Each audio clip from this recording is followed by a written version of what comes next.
Tak ada bangunan pun. Tetapi Allah SWT bagi keberkatan. Tengok rata dunia. Sekarang ni sampai ke Malaysia, kita duduk mengajar, sampai ke dia boleh pahala ke dia tu, walaupun dia mati dah, tak ada usaha dia, tetapi hakikatnya kerana niat dia sampai semacam boleh semacam, tak putus. Sebelum pada tu Syah Waliullah mengajar mana dalam keluarga dia, anak beranak ia menyambung ilmu dia, anak-anak dia. Nampak gitu simple. Tidak kata kempen rata dunia, tak ada. Tapi cuba kita tengok kesan ilmu dia, rata dunia dah sampai. Tapi asal lagu tu gitu ya, ringkas sangat. Tak ada nampak hebat, tak ada nampak gam. Banyak kita tengok dalam dunia ni yang kesan tu berpanjangan kalau sekiranya ada benda ni. Kita boleh tengok contoh-contoh sangat banyak. Kitab-kitab ni banyak orang-orang karang dulu. Tapi apa kitab Imam Malik, kitab Demon ni jadi apa? Hak lain hilang, lenyap. Kita tidak kata dia tidak ikhlas. Allah Subhanahu Wa Taala Maha tahu. Kadang-kadang Allah Subhanahu Wa Taala hikmat dia tak sewi nyata. Dia nak pahala kok lain, boleh jadi juga kepada orang tu. Kita tak boleh kata bila tidak berjaya, tak ada tengok hasil dalam dunia ni, mana hampalah, sia-sia lah. Tidak, tak boleh kata lagu tu. Tetapi di antara maksud orang buat kerja betul-betul lomo dalam dunia ni kan, dia nak tengok hasil dalam dunia juga. Kalau tidak semasa hidup dia, selepas dia mati pun tak apa, biar ada hasil. Itu semua hak nak tu. Kalau tidak lagu tu pakai buat kitab susu sekarang. Nah, lepas tu yang jumpa kat orang ada lah tu kalau nasib dia. Nah, kalau tidak pun biar ikut dia. Kalau ikhlas tu buat tu baik. Kalau tidak ikhlas biar. Ada kalau lagu tu? Tidak lagu tu. Tidak disuruh lagu tu. Jadi kita tengok ni dia mari hadis ni nampak sesuai. Mula-mula nak dapat wahyu tu lagu mana? Dia ada hak ni hijrah ni. Dia sesuai lah tu. Walaupun tak ada perkataan permulaan. Tetapi nak boleh dapat wahyu mula-mula tu sebab dia hijrah. Hijrah ke mana? Bukan hijrah ke Habsyah, bukan hijrah ke Madinah, hijrah ke dalam gua tu. Situ dulu. Betul niat situ dulu. Tinggal anak bini dulu. Ini juga Imam Bukhari nak isyarat kepada kita. Kita pun kalau nak dapat ilmu, ya tak boleh senang-senang. Tak apa ada CD, nanti kita tengok CD lah. Tak boleh lagu tu. Dia berkat majlis tu lain. Berkat majlis tu lain. Hak dalam hadis sebutkan apabila majlis ilmu ni malaikat turun dia beristighfar untuk orang lain tu. Beza tu daripada kita tengok daripada jauh. Tak serupa. Berkat majlis. Sebab tu tak serupa. Walaupun orang terima hadis sama juga, sebab Nabi royak juga, tapi tidak sama dia. Sahabat awak tengok dia tu lain, kesan dia pun lain. Sebab tu tidak sama. Tak boleh mudah-mudah lah Imam Bukhari nak cerita. Dia kena hijrah. Dia sendiri bukan main hijrah Imam Bukhari. Sejarah dia berhijrah mengaji. Kalau kita baca sejarah Imam Bukhari, baiklah kita sebut sedikit sejarah dia. Imam Bukhari ni pernah pada masa ngaji ni tak pakai baju, tak ada baju, dia terpaksa kena jual baju dia. Pasal tak ada baju. Sekali tu dia tak rajin tinggal kelas, pergi semua. Saya dia kata mesti ada sesuatu sebab ni dia tak bagi. Pergi tengok baju dia basah lagi.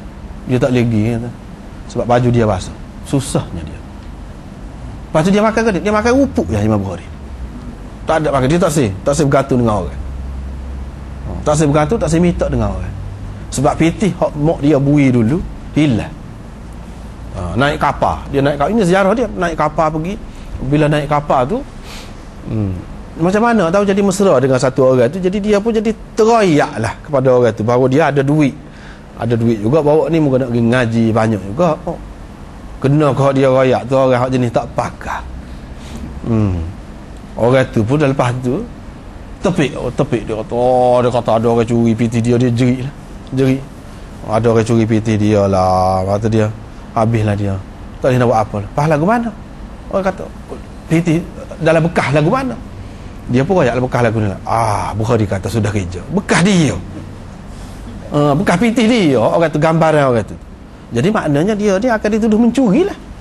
Dan bukan kawan tu tepik gitu mau. Jadi Imam Bukhari pun senyap-senyap tahu dalam laut PT dia tu. Tahu dalam laut. Bila tahu orang cari puasa belaka dalam kapal tu. Siapa dia ni ambil ni PT ni? Siapa kawan ni Girimon? Biasa-biasa tak ada pun. Bila tak ada, orang pakat marah kau kawan tu pula. Apalah menyusahkan orang belakang ni. Tak ada dek pun. Lepas tu sudah tu bila turun kapal tu, orang tu berkata, muak gimana? Dia kata pitih tu. Muak gimana pitih? Dia kata aku orang ngaji. Aku tak say. Dalam sejarah aku ni dituduh. Walaupun dituduh, tidak sebenar. Orang dituduh, orang akan tuduh aku mencuri. Itu akan mencacatkan peribadi aku. Aku tak say. Aku tahu, kata dia. Mu tahu sebanyak tu. Kejutlah dia. Itu lebih penting lagi bagi aku. Nama baik. Imam Bukhari tahu. Sebab tu dia duduk dalam keadaan susah. Makan rupuk Imam Bukhari. Kalau kita makan pucuk kayu lah, kita kata makan pucuk kayu yang ngaji. Tetapi dia ikhlas, dia bersungguh. Susah lah. Dia nak ajar kepada kita, kena susah. Kena susah. Sebab tu kata payah orang ni kalau dah menikah nak boleh berjaya dia tu payah. Imam Bukhari tidak lagu tu. Selepas nikah dia pergi ngaji atau dia pergi rata. Boleh, dia boleh ilmu. Tapi dia kena orang kuat lah. Nabi SAW ni pun lepas nikah juga ni pergi ni dalam gua ni, tidak kata tidak pesah dengan tak boleh.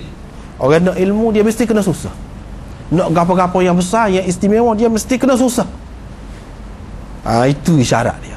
Kamu pun kena lagu tu, kena ikhlas lagi. Ikhlas tu Allah SWT tahu. Susah belaka tu. Nak ikhlas tu pun susah. Lepas tu dia kata innamal a'malu binniyat. Segala amalan itu dikira dengan niat. Tuhan kira dengan niat. Kalau niat tak molek, sinilah berbahasa panjang pula ni. Orang kata segala amalan itu sah dengan niat. Kalau tak ada niat tak sah. Nak sembahyang kena niat, nak puasa kena niat, nak buat ni semua kena niat. Kalau tidak tak sah ibadat. Begitu juga kalau benda yang harus makan, harus semua orang kafir makan juga. Orang lagu mana makan juga. Kena ada niat.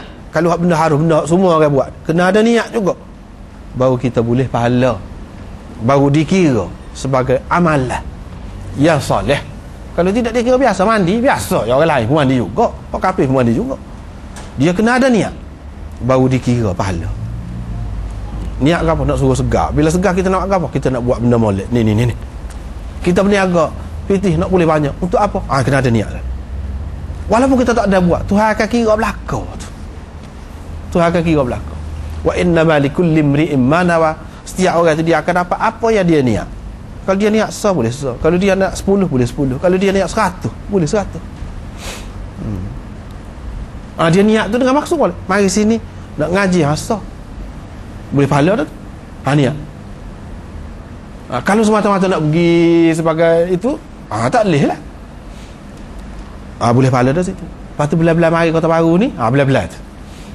Kita boleh beli makanan-makanan kau belikan anak-anak suka juga. Boleh pahala pula. Niat molek tu. Lepas tu kalau ada lagi benda-benda lain lagi, hak molek-molek lah kalau kita kaitkan. Boleh pahala. Banyak tu. Walaupun kita pergi setepak asalnya. Kita pergi ke masjid setepak. Tapi kalau pergi ke masjid tu maksud nak jumpa mata dengan orang ramai. Bermesra dengan orang ramai. Boleh pahala. Asal sembahyang lagi. Bukan sembahyang saja. Lepas tu maksud belah-belah sembahyang nak dengar orang ngajar kata, boleh pahala pula. Banyak tu kalau kita niat atas perkara. Kadang-kadang orang tu niat, kena ada niat dulu. Biar ada niat. Sebab apabila ada niat, barulah dia, niat ni lah yang akan mendorong kita kuat buat kerja. Kalau niat kita nak buat benda besar, takkanlah munasabah kita buat main-main. Nak dapat benda besar, tak munasabah. Mestilah kita bila kita niat, misal kita kata nak jadi orang alim. Nak jadi orang alim ni mudah-mudah. Bukan senang. Pernah kalah lah mata tu. Kena baca kuat, kena tidak sayang pitih, kena beli buku. Kalau perlu pergi keluar negeri, kena pergi keluar negeri. Jangan malu, jangan takut, jangan nak senang, manja, tak boleh. Anak ilmu baru dapat susah, makan masa. Tak boleh hari ni belajar nak selalu, esok biar boleh selalu, tak boleh, makan masa. Kalau jangka panjang, benda kita nak buat tu benda panjang, tahan lama. Mana kena niat. Kalau katakanlah kita tak ada capai hak tu, tengah jalan mati, Tuhan kira dah. Tuhan kira mengikut apa? Hak sempurna kita nak buat lagu mana? Hak sempurna. Paling sempurna kita nak lagu mana?